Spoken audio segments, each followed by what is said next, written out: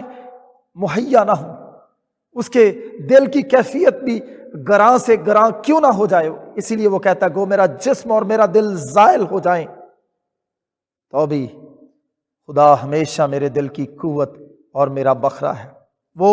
خداوند پر بھروسہ کرتا ہے، خداوند ہی کو اپنی قوت اور اپنا بکھرا گردانتا ہوا ان آیات میں نظر آتا ہے۔ یاد رکھیں، بکھرے سے مراد یہاں پر حصہ ہے، میراث ہے، جو خاص طور پر بنی اسرائیل قوم کے قبائل کو دی گئی۔ لیکن ہمیں یہ بھی یاد رکھنا چاہیے، اگر آصف زبور کا مصنف ہے تو آصف کا تعلق لاوی کے گھرانے سے ہے، اور لاویوں کو کوئی میراث نہیں دی گئی تھی، ان کو کوئی جائیداد نہیں دی گئی تھی، بلکہ باقی قبائل کی ذمہ داری لگائی گئی تھی کہ وہ ان کی پرورش کریں۔ میرے عزیزو، وہ کہتا ہے کہ خداوند میری قوت اور میرا بکھرا ہے، وہ خداوند ہی کو اپنی میراث مانتا ہے، وہ خداوند ہی پر بھروسہ کرتا ہے اور اپنی ساری مستقبل میں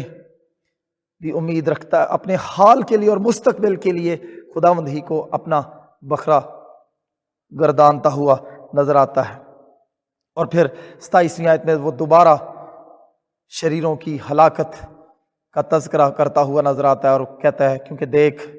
جو تجھ سے دور ہیں وہ فنا ہو جائیں گے، لیکن تو ان سب کو جنہوں نے تجھ سے بے وفائی کی ہے ہلاک کر دیا، لیکن میرے لیے یہی بھلا ہے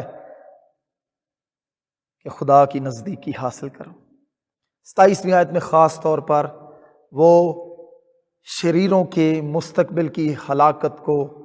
حال کے اندر دیکھتا ہوا نظر آتا ہے۔ اب اس کے لیے شریروں کی ہلاکت جو ہے وہ ایک مستقبل کا معاملہ نہیں ہے، اس کے لیے گویا یہ معاملہ اس کے حال میں جو آ چکا ہے، وہ اس حقیقت کو جو مستقبل میں وقوع پذیر ہونی ہے وہ اس پر پہلے سے ایمان لا چکا ہے اور اس بات کا اقرار کرتا ہے کیونکہ دیکھ جو تجھ سے دور ہے، وہ اس بات کا یقین کرتا ہے کہ وہ فنا ہو جائیں گے، لیکن اس کے ساتھ ساتھ وہ یہ بھی کہتا ہے تو نے ان سب کو جنہوں نے تجھ سے بے وفائی کی تو نے ان کو ہلاک کر دیا۔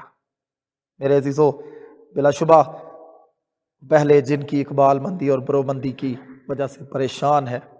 اب انہی کی بابت ذکر کرتے ہوئے کہتا ہے وہ جو تجھ سے دور ہیں فنا ہو جائیں گے، اور جنہوں نے تجھ سے بے وفائی کی تو نے ان کو ہلاک کر دیا۔ میرے عزیزو، یقیناً خداوند اس کے دل کو تسلی دینے کے لیے ان ساری حقیقتوں کا اظہار اس کے اوپر کر رہا ہے۔ اور پھر 28ویں آیت جو کہ انتہائی خوبصورت آیت ہے،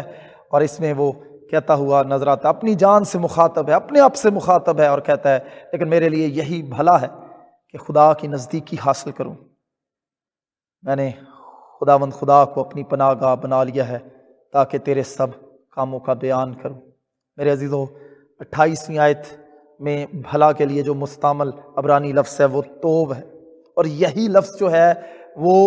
73 زبور کی پہلی آیت میں بھی مستعمل ہے، جہاں پر لکھا ہے خدا بے شک خدا اسرائیل پر یعنی پاک دلوں پر مہربان ہے۔ مہربان کے لیے بھی عبرانی لفظ توب استعمال ہوا ہے، اور یہاں پر بھلا کے لیے جو عبرانی لفظ استعمال ہوا ہے 28ویں آیت میں وہ بھی توب ہے۔ میرے عزیزو، یہاں پر وہ کہنا چاہتا ہے اب میرے لیے اچھا کیا ہے، وہ کیا ہے، وہ اس کی زندگی کا ٹارگٹ کیا ہے، جب وہ اس سارے بھید کو جان چکا ہے کہ باوجود کہ شریر وقتی طور پر برومند ہوتے ہیں لیکن ان کا انجام ہلاکت ہے، خداوند اپنے مقدسوں کے ہاتھ تھامے رکھتا ہے، ان کی رہنمائی بھی کرے گا، ان کو جلال میں بھی داخل کرے گا، لیکن اب وہ فیصلہ کرتا ہے کہ اس دنیا میں رہتے ہوئے اب اس کی زندگی کا جو معتمع نظر ہوگا وہ کیا ہوگا، صرف اور صرف خداوند کی نزدیکی حاصل کرنا، خداوند کی قربت میں وقت گزارنا، اس کی صحبت میں وقت گزارنا اب اس کی زندگی کا اصول ہوگا۔ وہ خدا کی صحبت میں زندگی گزارنے پر زیادہ سے زیادہ ترجیح دیا کرے گا، اور وہ خداوند کو اپنی پناہ گاہ بنانے کا ارادہ کرتا ہوا نظر آتا ہے، بلکہ وہ کہتا ہے کہ میں نے خداوند اپنے خدا کو اپنی پناہ گاہ بنا لیا ہے۔ اور یہ اس کے تین اس کے ارادے یہاں پر نظر آتے ہیں، خدا کی نزدیکی کو اب اس نے حاصل کرنا ہے، خداوند کو اس نے اپنی پناہ گاہ بنانا ہے، بنا لیا ہے، اور اس کے ساتھ ساتھ وہ کہتا ہے تیرے سب کاموں کا بیان کروں، دوسروں کو خداوند کی قدرت کے کاموں کی بدولت جو ہے میں نے گواہی دینی ہے۔ اس لیے میرے عزیزو، آج کی صبح ہم نے خدا کے کلام سے زبور 73 کے اندر وہ تشویش، وہ پریشانی جو شریروں کی اقبال مندی کے حوالے سے اس پر غور کیا کہ ایک ایسا شخص جو خدا کے گھر میں پرستش کرنے والا تھا، خدا کے گھر میں باقاعدگی کے ساتھ جانے والا تھا، وہ کس طرح سے شریروں کی اقبال مندی کو دیکھ کر تشویش کا شکار ہوا۔ جب اس نے شریروں کو غرور اور تکبر کرتے ہوئے، ظلم کرتے ہوئے دیکھا، خدا سے دور ہوتے ہوئے دیکھا، تو میرے عزیزو، اور اپنے آپ کو دکھ اٹھاتے ہوئے، ہر صبح تنبیہ پاتے ہوئے دیکھا، تو اس کا دل رنجیدہ ہوا، پریشان ہوا۔ لیکن وہ خدا کے گھر میں جب گیا اور ان ساری بھیدوں پر، اس مشکل پر، تشویش پر غور کیا، تو کس طرح سے خداوند نے اس کی ساری پریشانی کو دور کیا۔